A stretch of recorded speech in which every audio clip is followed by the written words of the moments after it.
caméra est installée, il ne reste plus qu'à attendre. La faune sauvage n'est pas toujours au rendez-vous. Il faut beaucoup de patience. Les chevreuils fascinent les hommes depuis la nuit des temps. On ne connaît toujours pas leur mode de vie, leurs habitudes, leurs comportements. Et beaucoup de gens appréhendent mal la place qu'ils tiennent dans le grand bal du vivant. Ce ne sont pas des animaux toujours faciles à observer. On peut parfois en repérer un ou plusieurs en lisière d'une forêt.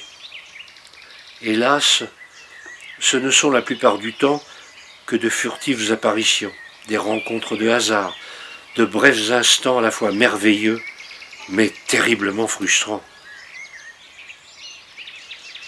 Pour tenter de mieux les connaître, mieux les comprendre, ou tout simplement pour les voir vivre et évoluer en toute liberté, il faut faire des concessions et s'armer de patience.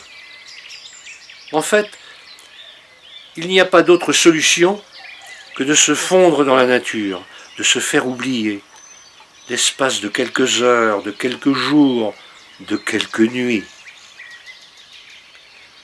Assis au pied d'un arbre, aux confortables racines, debout, derrière un rocher, ou avalé par une haie, allongé dans les herbes au bord d'une prairie, bien camouflé dans des vêtements adéquats, auxquels on peut ajouter filets de camouflage, gants, chapeaux, branchages et feuillages. Il faut apprendre soi-même à devenir arbre, rocher, haie, herbe, prairie.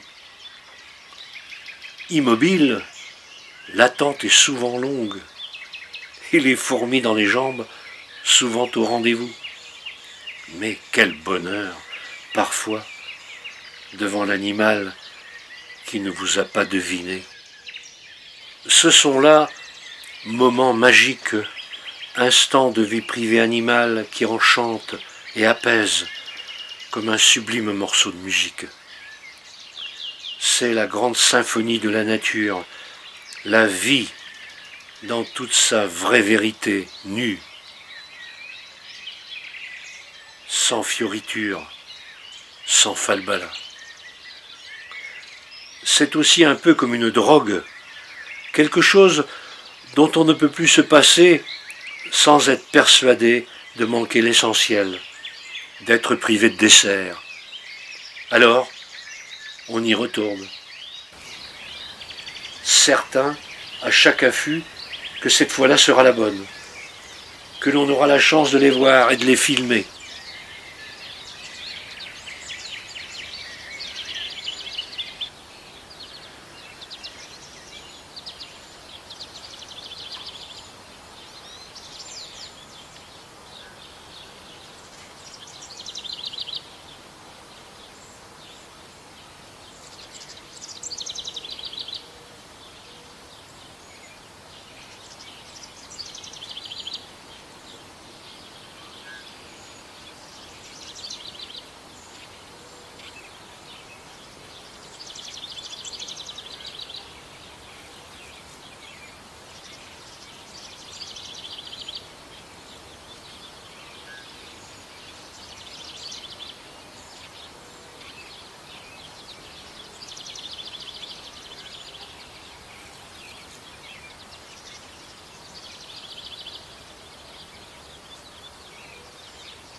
Pas loin de là, mon affût est installé. J'aime me confondre avec la nature et j'attends mon ami, le chevreuil. Il est déjà là. C'est une étape importante Ne faites pas de sorties photo ou film à l'arrache. Mettez toutes les chances de votre côté. Beaucoup de facteurs sont à prendre en compte, comme la direction du vent, la météo, l'heure du lever du soleil et coucher, que je préfère, l'orientation de la lumière. Ne pas en tenir compte, c'est à coup sûr une sortie bredouille. Le chevreuil a un odorat 100 fois supérieur au nôtre. Nous sommes donc potentiellement repérables à 200 mètres. Comme je l'avais précisé dans d'autres films, le chevreuil a une relative mauvaise vue, mais distingue très bien les contrastes. Portez donc des vêtements qui se fondent le plus possible avec le paysage dans lequel vous allez évoluer.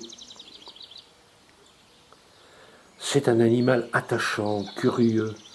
Oh, combien excitant à approcher, à observer et à voir vivre, tout simplement.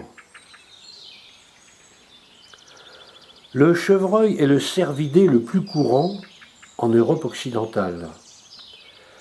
Chassé depuis des siècles, il a appris à craindre l'homme qui, avec l'éradication quasi totale de ses prédateurs naturels, lynx, loup, ours, est devenu son principal régulateur. Sujet apprécié du photographe animalier de par sa beauté, sa curiosité, ses mimiques, le chevreuil demeure un animal relativement simple à voir ou à percevoir. Mais le filmer est une autre histoire. Seuls les mâles portent des bois. Une astuce à connaître pour reconnaître une chevrette d'un brocard ou jeune mâle. Les femelles ont une tache blanche au derrière en forme de cœur, tandis que les mâles l'ont en forme d'ovale. C'est un animal discret, d'autant plus qu'il est essentiellement forestier. Grégaires, les chevreuils peuvent se rassembler en milieu ouvert en hiver, en groupe, pouvant parfois atteindre la vingtaine d'individus. Sédentaire en forêt, l'adulte évolue sur un territoire de 30 à 60 hectares en moyenne, plus pour les mâles, qu'il conserve durant toute sa vie. Le chevreuil est casanier. Il aime son territoire. De ce fait, il n'est pas rare de le revoir régulièrement, souvent dans les mêmes créneaux horaires, à ses endroits favoris. Ayant un système digestif de petite taille, il passe beaucoup de temps à se nourrir, entre 6 et 12 repas par jour, ce qui laisse l'occasion au photographe de le voir ou de l'apercevoir plus souvent.